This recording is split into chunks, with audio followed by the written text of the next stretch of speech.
ਸਤਨਾਮ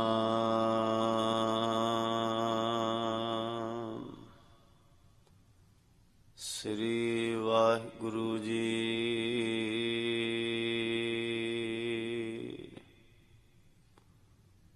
ਗੁਰੂ ਗਰੀਬ ਨਿਵਾਸ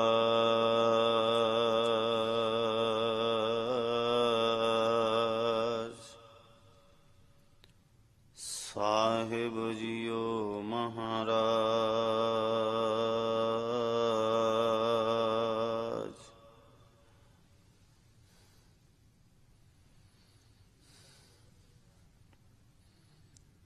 ਹਮ ਅਵਗੁਣ ਭਰੇ ਇਕ ਗੁਣ ਨਾਹੀ, ਅੰਮ੍ਰਿਤ ਛਾੜ ਬਿਖੈ ਬਿਖ ਖਾਹੀ।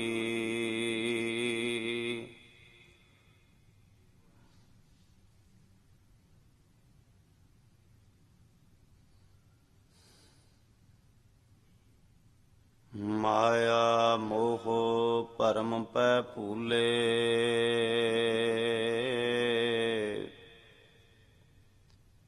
ਸੁਤ ਦਾਰਾ ਸਿਉ ਪ੍ਰੀਤ ਲਗਾਈ। ਇਕ ਉਤਮ ਪੰਥ ਸੁਣਿਓ ਗੁਰ ਸੰਗਤ, ਤਿਹ ਮਿਲੰਤ ਜਮ ਤਰਾਸ ਮਿਟਾਈ।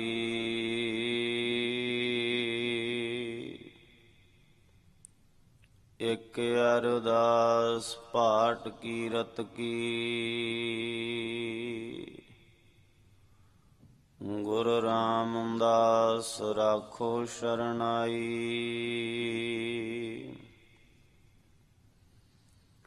ਇਕ ਅਰਦਾਸ ਪਾਟ ਕੀਰਤ ਕੀ,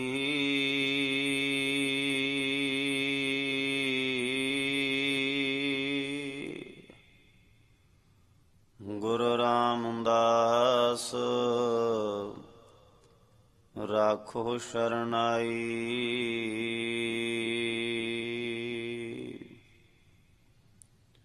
ਆਦ ਅਜੂਨ ਅਜੈ ਅਬਨਾਸੀ, ਪਰਵਦਗਾਰ ਕੁਲ ਖਲਕਤ ਹਰ ਦੋ ਆਲਮ ਪਾਤਸ਼ਾਹ। ਸੁਤੇ ਪ੍ਰਕਾਸ਼ ਆਵਾਜ਼ ਸ਼ਬਦ, ਜੁਗੋ ਜੁਗ ਅਟਲ। ਤਖਤ ਚਵਰ ਛਤਰ ਦੇ ਮਾਲਕ,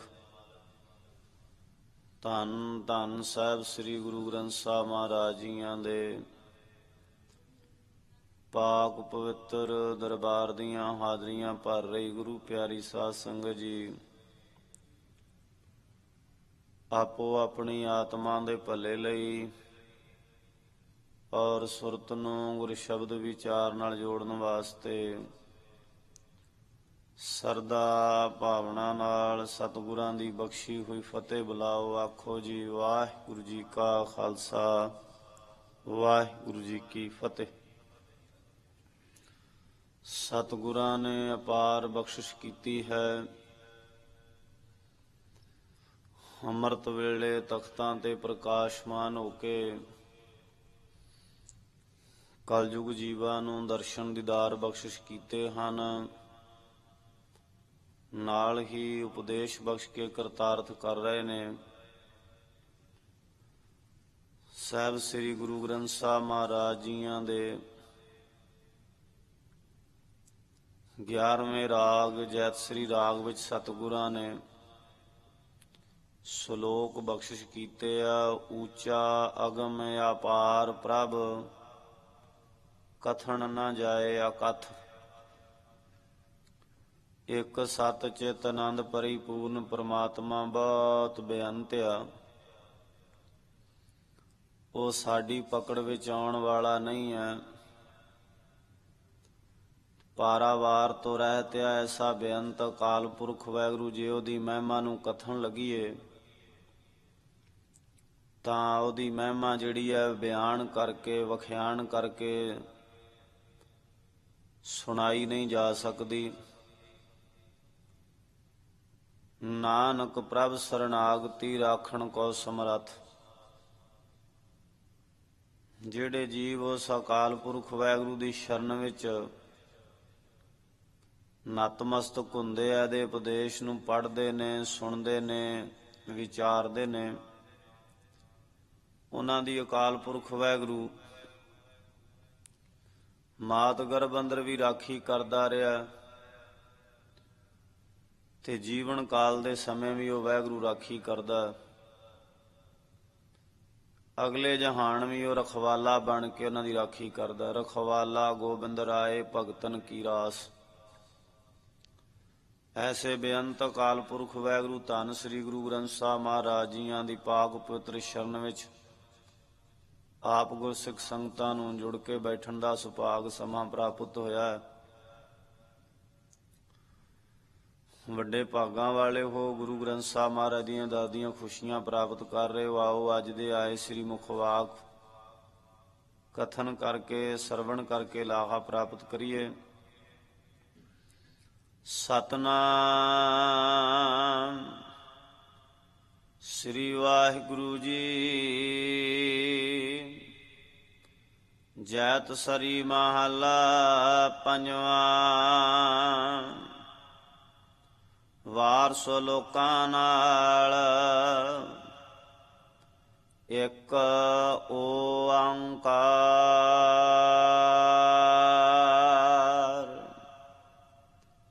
ਸਤਨਾਮ ਸਤਿਗੁਰ ਪ੍ਰਸਾਦ।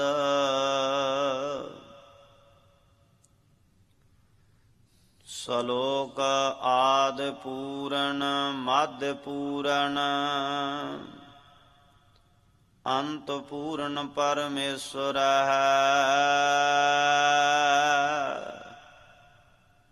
ਸਿਮਰੰਤ ਸੰਤ ਸਰਬੱਤਰ ਰਮਣੰ ਨਾਨਕ ਅਗਨਾਸਨ ਜਗਦੀਸ਼ਵਰ।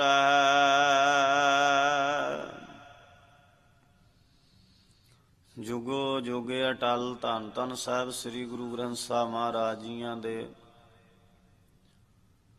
11ਵੇਂ ਰਾਗ ਜੈਤਸਰੀ ਰਾਗ ਅੰਦਰ ਧੰਨ ਧੰਨ ਸਾਹਿਬ ਸ੍ਰੀ ਗੁਰੂ ਅਰਜਨ ਦੇਵ ਜੀ ਮਹਾਰਾਜ ਆਪਣੀ ਜ਼ੁਬਾਨੇ ਪਾਕ ਤੋਂ ਵਾਰ ਦੇ ਰੂਪ ਅੰਦਰ ਉਪਦੇਸ਼ ਬਖਸ਼ਿਸ਼ ਕਰ ਰਹੇ ਨੇ। ਵਾਰ ਸੋ ਲੋਕਾਂ ਨਾਲ। ਵਾਰ ਦਾ ਜਿਹੜਾ ਮੂਲ ਮੋਢਿਆ ਪੌੜੀਆਂ ਹੋਇਆ ਕਰਦੀਆਂ ਨੇ, ਨਾਲ ਸ਼ਲੋਕ ਵਿਦਵਾਨ ਸਤਿਗੁਰਾਂ ਨੇ ਕੀਤੇ ਆ। ਧੰਨ ਸ੍ਰੀ ਗੁਰੂ ਅਰਜਨ ਦੇਵ ਮਹਾਰਾਜ ਜੀਆਂ ਨੇ ਆਪਣੀ ਜ਼ੁਬਾਨੇ ਪਾਕ ਤੋਂ 6 ਵਾਰਾਂ ਉਚਾਰਨ ਕੀਤੀਆਂ। ਉਹਨਾਂ 6 ਵਾਰਾਂ ਵਿੱਚੋਂ ਇੱਕ ਵਾਰ ਜੈਤਸਰੀ ਮਹੱਲਾ ਪੰਜਵਾਂ ਵਾਰ ਸ਼ਲੋਕਾਂ ਨਾਲ। ਇਹ ਵਾਰ ਦੀ ਖਾਸੀਅਤ ਹੈ ਕਿ ਬਾਕੀ ਦੀਆਂ ਜੋ ਗੁਰੂ ਗ੍ਰੰਥ ਸਾਹਿਬ ਮਹਾਰਾਜ ਦੀਆਂ 22 ਵਾਰਾਂ ਨੇ, ਉਹਨਾਂ 22 ਵਾਰਾਂ ਵਿੱਚੋਂ ਇਸ ਵਾਰ ਦਾ ਭਾਸ਼ਾ ਦੇ ਲਿਹਾਜ਼ ਨਾਲ ਫਰਕ ਹੈ। ਬਾਕੀ ਵਾਰਾਂ ਦੇ ਵਿੱਚ ਜਿਹੜਾ ਦੂਜਾ ਸ਼ਲੋਕ ਆਉਂਦਾ ਹੈ, ਉਹਦੇ ਉੱਤੇ ਅੱਗੇ ਲਿਖਿਆ ਹੁੰਦਾ ਮਹੱਲਾ ਪਹਿਲਾ ਹੋਵੇ, ਤੀਜਾ ਹੋਵੇ, ਦੂਜਾ ਹੋਵੇ। ਇੱਥੇ ਇੱਕੋ ਪਾਤਸ਼ਾਹ ਦੇ ਸਾਰੇ ਸ਼ਲੋਕ ਉਚਾਰਨ ਕੀਤੇ ਨੇ। ਦੂਜਾ ਸ਼ਲੋਕ ਦੇ ਅੱਗੇ ਮਹੱਲਾ ਨਹੀਂ ਲਿਖਿਆ। ਔਰ ਜਿਹੜਾ ਦੂਜਾ ਸ਼ਲੋਕ ਉਚਾਰਨ ਕੀਤਾ ਉਹ ਲਹਿੰਦੇ ਦੇਸ਼ ਪੰਜਾਬ ਦੇ ਬਾਹਰ ਦੇ ਇਲਾਕੇ ਦੀ ਬੋਲੀ, ਦੱਖਣੇ ਦੀ ਬੋਲੀ 'ਚ ਉਚਾਰਨ ਕੀਤਾ। ਪਹਿਲਾ ਸ਼ਲੋਕ ਜਿਹੜਾ ਉਹ ਸੰਸਕ੍ਰਿਤ ਜ਼ੁਬਾਨ ਵਿੱਚ ਉਚਾਰਨ ਕੀਤਾ। ਬਾਕੀ ਹੋਰ 21 ਵਾਰਾਂ ਵਿੱਚ ਖਾਸੀਅਤ ਇਹ ਵੱਖਰੇਵਾਂ ਨਹੀਂ ਹੈ। ਇਹ ਇਕੱਲਾ ਇਸੇ ਵਾਰ ਦਾ ਇਹ ਰੂਪ ਹੈ ਕਿ ਪਹਿਲਾ ਸ਼ਲੋਕ ਸੰਸਕ੍ਰਿਤ ਜ਼ੁਬਾਨ ਦਾ, ਦੂਜਾ ਸ਼ਲੋਕ ਦੱਖਣੇ ਦੀ ਬੋਲੀ ਦਾ। ਬਾਕੀ ਵਾਰਾਂ ਵਿੱਚ ਐਸਾ ਨਹੀਂ ਹੈ ਜਿਵੇਂ ਐਸਾ ਗੁਰੂ ਅਰਜਨ ਦੇਵ ਮਹਾਰਾਜ ਨੇ ਇੱਥੇ ਬਖਸ਼ਿਸ਼ਾਂ ਕੀਤੀਆਂ। ਸਤਿਗੁਰੂ ਮੰਗਲ ਉਚਾਰਨ ਕਰਦੇ ਆ। ਇੱਕ ਓੰਕਾਰ ਸਤਿਗੁਰ ਪ੍ਰਸਾਦ। ਸਿੱਖ ਕੌਮ ਦੇ ਅੰਦਰ ਇਹ ਅਧੋਗਤੀ ਆ ਕਿ ਬਹੁਤ ਸਾਰੇ ਜੀਵ ਅਜੇ ਤੱਕ ਇੱਕ ਓੰਕਾਰ ਸੁੱਧ ਉਚਾਰਨ ਨਹੀਂ ਕਰ ਸਕੇ। ਇਹ ਤਰਾਸਦੀ ਹੈ। ਕੋਈ ਏਕਮਕਾਰ ਆਖੀ ਜਾਂਦਾ, ਕੋਈ ਇੱਕ ਓੰਕਾਰ ਆਖੀ ਜਾਂਦਾ, ਕੋਈ ਇੱਕ ਓੰਕਾਰ ਆਖੀ ਜਾਂਦਾ। ਨੰਬਰ 1 ਤੇ ਇਹ ਜਿਹੜਾ ਪਹਿਲਾ ਏਕਾ ਹੈ ਗਣਿਤ ਵਿਦਿਆ ਦਾ ਇੱਕ। ਅੱਗੇ ਊੜਾ ਜਿਹੜਾ ਊੜੇ ਹੋੜਾ ਉਹ ਤੱਕ ਇਹਦਾ ਦੂਜਾ ਪਾਠ ਆ। ਊੜੇ ਹੋੜਾ ਉਹ ਇਹ ਅੱਖਰੀ ਵਿਦਿਆ ਤੇ ਅੱਗੇ ਜਿਹੜੀ ਕਾਰ ਆ ਉਹ ਸੰਕੇਤਕ ਵਿਦਿਆ ਹੈ। ਇਹਦੇ 3 ਹਿੱਸੇ ਨੇ। ਤਿੰਨਾਂ ਹਿੱਸਿਆਂ ਨੂੰ ਵੱਖੋ ਵੱਖਰਾ ਕਿਸੇ ਕਾਬਲ ਉਸਤਾਦ ਕੋਲ ਬਹਿ ਕੇ ਸਿੱਖਿਆ ਜਾਏ ਤੇ ਫਿਰ ਉਚਾਰਨ ਕੀਤਾ ਜਾਏ। ਇੱਕ ਓੰਕਾਰ। ਫਿਰ ਇਹਦੇ ਵਿੱਚੋਂ ਰਸ ਪੈਦਾ ਹੁੰਦਾ ਹੈ। ਗਾਉਣ ਵਾਲੇ ਨੂੰ, ਸੁਣਨ ਵਾਲੇ ਨੂੰ ਬਾਣੀ ਦਾ ਪਿਆਰ ਜਿਹੜਾ ਉਹ ਆਪਣੇ ਵੱਲ ਖਿੱਚ ਲੈਂਦਾ। ਸਤਿਗੁਰੂ ਬਖਸ਼ਿਸ਼ ਕਰਦੇ ਆ ਕਿ ਸਾਰੇ ਸੰਸਾਰ ਦੀ ਪੈਦਾਇਸ਼ ਕਰਨ ਵਾਲਾ ਅਕਾਲ ਪੁਰਖ ਵਾਹਿਗੁਰੂ ਇੱਕ ਆ। ਰਿਜ਼ਕ ਦੇਣ ਵਾਲਾ ਇੱਕ ਆ। ਸਾਰੇ ਸੰਸਾਰ ਦੇ ਜੀਆਂ ਨੂੰ ਲੈ ਕਰਨ ਵਾਲਾ ਅਕਾਲ ਪੁਰਖ ਵਾਹਿਗੁਰੂ ਇੱਕ ਆ। ਸਾਰਿਆਂ ਦੀ ਰਾਖੀ ਕਰਨ ਵਾਲਾ ਵਾਹਿਗੁਰੂ ਇੱਕ ਆ। ਸਾਰਿਆਂ ਨੂੰ ਮੁਕਤ ਦੀ ਦਾਤ ਦੇਣ ਵਾਲਾ ਵਾਹਿਗੁਰੂ ਇੱਕ ਆ। ਐਵੇਂ ਜਣੇ ਖਣੇ ਦੇ ਪਵਾਂਦੀ ਨਹੀਂ ਜਾ ਕੇ ਬਈਦਾ। ਜਣੇ ਖਣੇ ਅੱਗੇ ਜਾ ਕੇ ਆਪਣਾ ਦੁਖੜਾ ਨਹੀਂ ਰੋਈਦਾ। ਹਰ ਇੱਕੋ ਦਾਤਾ ਮੰਗੀਐ, ਮਨ ਚਿੰਦਿਆ ਪਾਈਐ। ਜੇ ਇੱਕ ਅਕਾਲ ਪੁਰਖ ਵਾਹਿਗੁਰੂ ਦੇ ਕੋਲੋਂ ਕੁਝ ਮੰਗੀਏ ਤੇ ਜੋ ਮਨ ਦੇ ਵਿੱਚ ਫੁਰਨਾ ਬਣਦਾ ਗੁਰਮਤਿ ਦੇ ਅਨੁਸਾਰ ਉਹ ਪੂਰਾ ਕਰਦਾ ਅਕਾਲ ਪੁਰਖ ਵਾਹਿਗੁਰੂ। ਸਤਿਗੁਰ ਪ੍ਰਸਾਦ। ਉਹ ਅਕਾਲ ਪੁਰਖ ਵਾਹਿਗੁਰੂ ਆਪ ਆਕਾਰ ਤੋਂ ਰਹਿਤ ਤਾਂ ਉਹਨੇ ਸਾਰਿਆਂ ਦੇ ਆਕਾਰ ਆਪਣੇ ਹੱਥੀਂ ਬਣਾਏ ਨੇ। ਹੁਕਮੀ ਹੋਵਣ ਆਕਾਰ। ਇੱਕ ਤੋਂ ਅਨੇਕਤਾ ਪੈਦਾ ਹੋਈ ਹੈ। ਅਨੇਕਤਾ ਦੇ ਵਿੱਚੋਂ ਇੱਕ ਰਮਿਆ ਹੋਇਆ ਹੈ। ਐਸੇ ਅਕਾਲ ਪੁਰਖ ਵਾਹਿਗੁਰੂ ਦੀ ਜੇ ਪ੍ਰਾਪਤੀ ਕਰਨੀ ਹੋਵੇ ਤਾਂ ਪੂਰੇ ਅਤੇ ਸੱਚੇ ਗੁਰੂ ਦੇ ਦਰ ਦੀ ਸੇਵਾ ਕਰੀਏ, ਸੰਗਤ ਕਰੀਏ, ਸੰਗਤ 'ਚ ਬੈਠ ਕੇ ਸਿਮਰਨ ਕਰੀਏ। ਸਾਡੀ ਕੀਤੀ ਹੋਈ ਸੇਵਾ ਵੇਖ ਕੇ ਗੁਰੂ ਸਾਹਿਬ ਖੁਸ਼ ਹੋ ਜਾਂਦੇ ਨੇ। ਫਿਰ ਸਾਡੇ ਤੇ ਕਿਰਪਾ ਕਰਦੇ ਆ, ਸਾਨੂੰ ਵਿਛੜਿਆਂ ਨੂੰ ਆਪਣੇ ਚਰਨਾਂ ਨਾਲ ਜੋੜ ਲੈਂਦੇ। ਸਲੋਕ। ਆਦਿ ਪੂਰਨ ਮੱਧ ਪੂਰਨ ਅੰਤ ਪੂਰਨ ਪਰਮੇਸ਼ਵਰ ਹੈ। ਆਦਿ ਪੂਰਨ ਜਦੋਂ ਅਕਾਲ ਪੁਰਖ ਵਾਹਿਗੁਰੂ ਆਪਣੀ ਸਮਾਧੀ ਵਿੱਚ ਲੀਨ ਬੈਠਾ ਸੀ ਉਸ ਵੇਲੇ ਵੀ ਉਹ ਪਰਿਪੂਰਨ ਪ੍ਰਮਾਤਮਾ ਸੀ। ਕਿਉਂਕਿ ਉਦੋਂ ਇੱਕ ਵਿੱਚ ਇਕੱਲਾ, ਇੱਕ ਵਿੱਚ ਇੱਕੋ ਸਮਾਇਆ ਹੋਇਆ ਸੀ।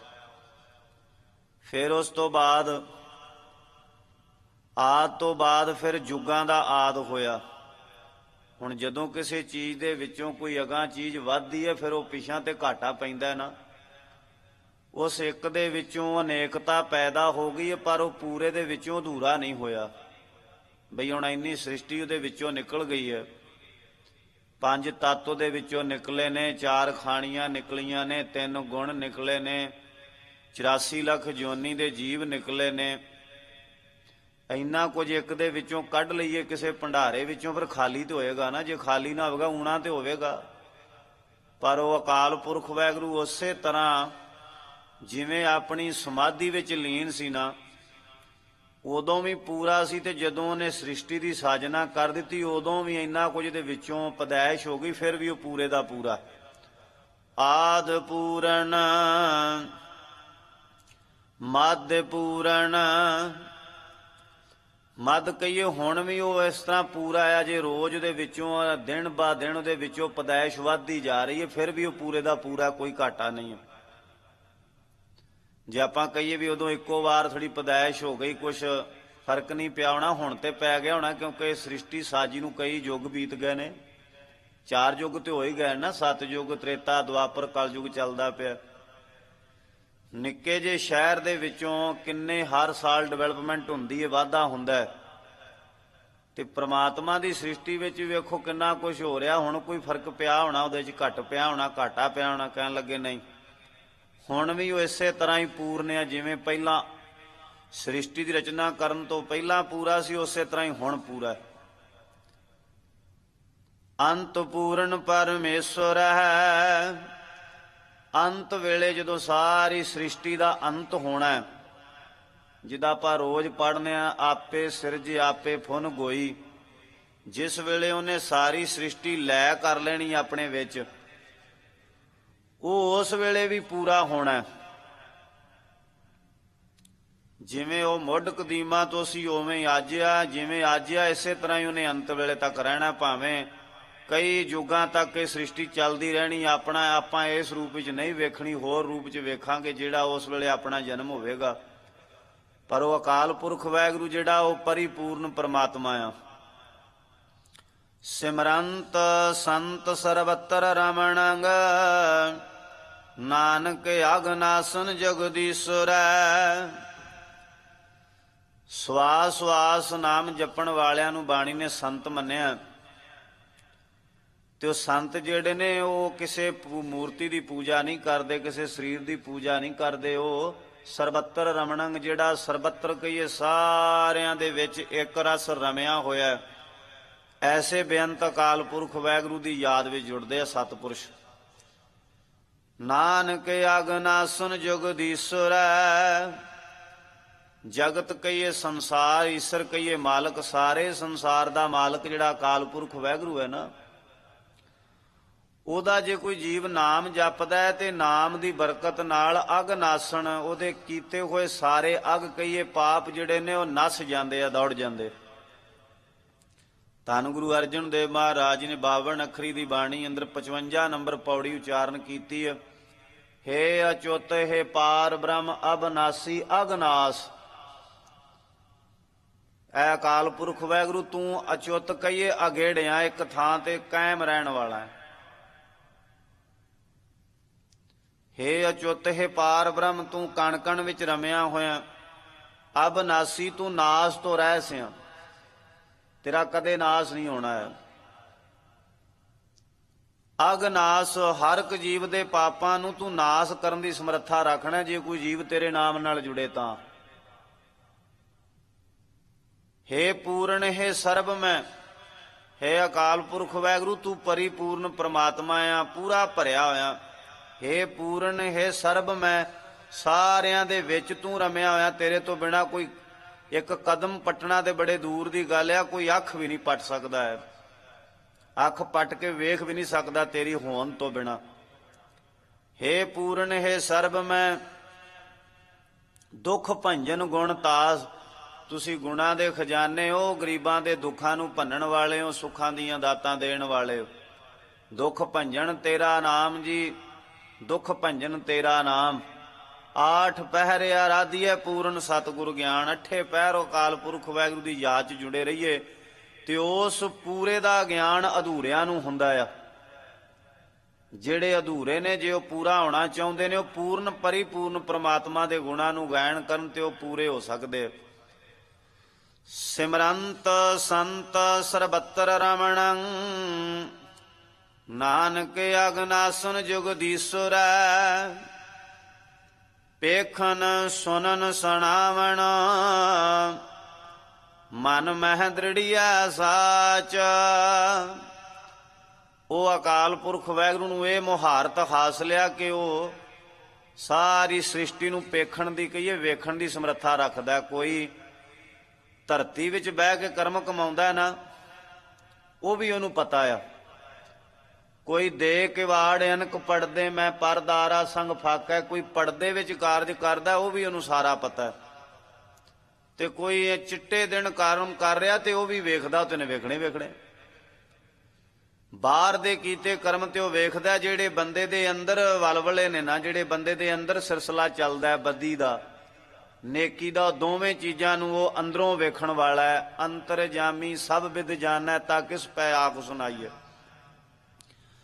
ਪੇਖਣ ਸੁਣਨ, ਸੁਣਨ ਉਹ ਸੁਣਨ ਦੀ ਸਮਰੱਥਾ ਰੱਖਦਾ। ਕੋਈ ਜੀਵ ਜ਼ੁਬਾਨ ਨਾਲ ਬੋਲਦਾ ਤਾਂ ਵੀ ਸੁਣਦਾ, ਸੱਦ ਸੁਣਦਾ, ਸੱਦ ਵੇਖਦਾ, ਸ਼ਬਦ ਰਹਿਆ ਭਰਪੂਰ।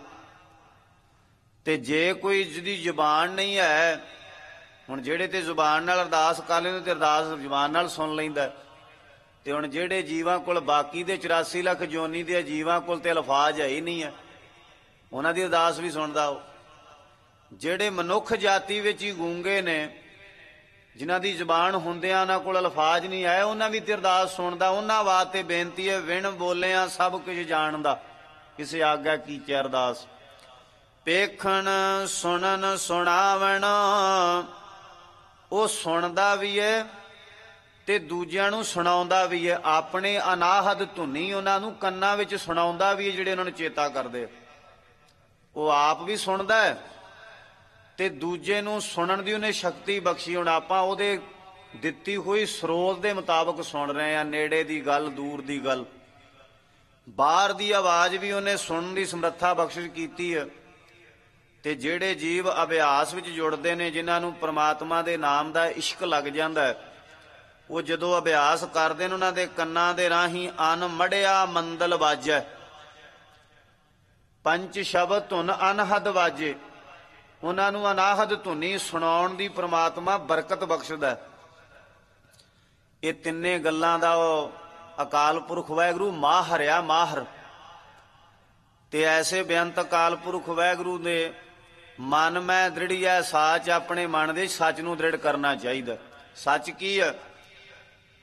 ਘਰ ਸੁਖ ਵਸਿਆ ਬਾਹਰ ਸੁਖ ਪਾਇਆ, ਕਹੋ ਨਾਨਕ ਗੁਰ ਮੰਤਰ ਦ੍ਰਿੜਾਇਆ। ਮਨ ਮੈਂ ਦ੍ਰਿੜੀਐ ਸਾਚ, ਗੁਰੂ ਦਾ ਸੱਚਾ ਮੰਤਰ ਮਨ 'ਚ ਦ੍ਰਿੜ ਕਰਨਾ, ਜੋ ਗੁਰੂ ਨਾਨਕ ਸਾਹਿਬ ਨੇ ਦ੍ਰਿੜ ਕਰਾਇਆ। ਮੂਲ ਮੰਤਰ ਦਾ ਜਾਪ ਕਰੋ, ਗੁਰ ਮੰਤਰ ਦਾ ਜਾਪ ਕਰੋ। ਪੂਰ ਰਹਿਓ ਸਰਬੱਤਰ ਮੈਂ, ਨਾਨਕ ਹਰ ਰੰਗ ਰਾਚ। ਉਹ ਅਕਾਲ ਪੁਰਖ ਵਾਹਿਗੁਰੂ ਸਾਰੀ ਸ੍ਰਿਸ਼ਟੀ ਦੇ ਕਣ ਕਣ ਵਿੱਚ ਐਨ ਪੂਰੀ ਤਰ੍ਹਾਂ ਰਮਿਆ ਹੋਇਆ। ਇੱਥੇ ਮੈਂ ਦਾ ਅਰਥ ਹੈ ਵਿੱਚ, ਕਿਤੇ ਮੈਂ ਦਾ ਅਰਥ ਹਉਮੈ ਵੀ ਆਉਂਦਾ, ਕਿਤੇ ਮੈਂ ਦਾ ਅਰਥ ਨਿਮਰਤਾ ਵੀ ਹੈ। ਹਉ ਆਇਆ ਦੂਰੋਂ ਚੱਲ ਕੇ, ਮੈਂ ਤੱਕੀ ਤਉ ਸਰਨਾਏ। ਜਿੱਥੇ ਮੈਂ ਦਾ ਅਰਥ ਹੈ ਨਿਮਰਤਾ, ਨਿਮਾਣਾ, ਪਰ ਇੱਥੇ ਮੈਂ ਦਾ ਅਰਥ ਆਇਆ ਵਿੱਚ। ਪੂਰ ਰਹਿਓ ਸਰਬੱਤਰ ਮੈਂ, ਨਾਨਕ ਹਰ ਰੰਗ ਰਾਚ। ਸਤਿਗੁਰੂ ਨਾਨਕ ਦੇ ਮਾਰ ਦੀ ਮੋਹਰ ਲਾ ਕੇ ਬਖਸ਼ਿਸ਼ ਕਰਦੇ ਆ। ਜੀਵ ਜਿਹੜਾ ਅਕਾਲ ਪੁਰਖ ਵਾਹਿਗੁਰੂ ਕਣ ਕਣ ਵਿੱਚ ਰਚਿਆ ਹੋਇਆ ਨਾ, ਯਾਰ ਕਦੇ ਤੂੰ ਵੀ ਉਪਰਾਲਾ ਕਰਿਆ ਕਰ ਵੀ ਮੈਂ ਵੀ ਉਹਦੇ ਨਾਲ ਰਚਣਾ ਆ, ਮੈਂ ਵੀ ਉਹਦੇ ਨਾਲ ਜੁੜਨਾ ਆ। ਮਨ ਮੈਂ ਹਰ ਨਾਨਕ ਹਰ ਰੰਗ ਰਾਚ, ਤੂੰ ਵੀ ਹਰੀ ਦੇ ਪ੍ਰੇਮ ਵਿੱਚ ਰਚ ਜਾ। ਪ੍ਰਮਾਤਮਾ ਨਾਲ ਪਿਆਰ ਪਾ, ਉਸ ਪਿਆਰ ਦੇ ਵਿੱਚ ਯਾਰ ਤੂੰ ਐਨ ਗੜੋਚ ਹੋ ਜਾ, ਓਤ ਪੋਤ ਹੋ ਜਾ।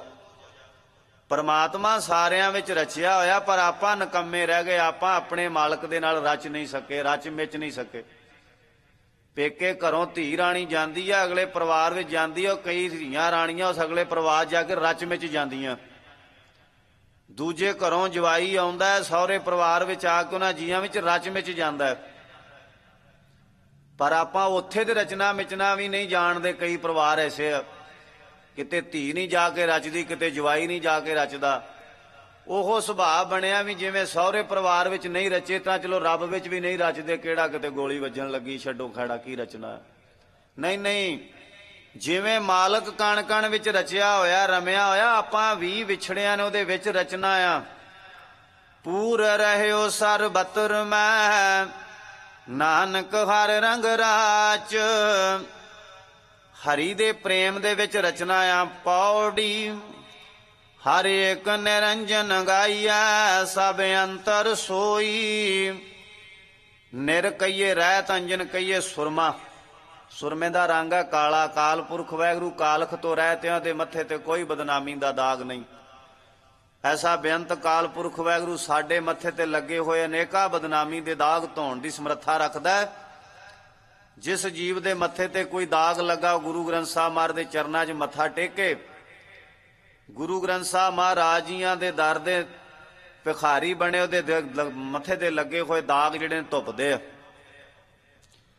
ਪਰ ਆਪ ਕਾਲਖ ਤੋਂ ਰਹਿਤ ਆ। ਐਸੇ ਬੇਅੰਤ ਕਾਲ ਪੁਰਖ ਵਾਹਿਗੁਰੂ ਨੂੰ ਗਾਉਣਾ। ਹਰ ਏਕ ਨਿਰੰਜਨ ਗਾਈਐ, ਸਭ ਅੰਤਰ ਸੋਈ। ਉਹ ਸਾਰੇ ਜੀਵਾਂ ਦੇ ਅੰਦਰ ਵਸਦਾ, ਉਹਨੂੰ ਬਾਹਰ ਲੱਭਣ ਦੀ ਲੋੜ ਨਹੀਂ। ਹਰ ਇੱਕ ਮਨੁੱਖ ਨੂੰ ਕਿਸੇ ਦੇ ਸਰੀਰ ਵਿੱਚੋਂ ਵੀ ਝਾਤੀ ਮਾਰਨ ਦੀ ਲੋੜ ਨਹੀਂ। ਪਹਿਲਾਂ ਆਪਣੇ ਅੰਦਰੋਂ ਆਪਣੇ ਮਾਲਕ ਨੂੰ ਵੇਖੇ।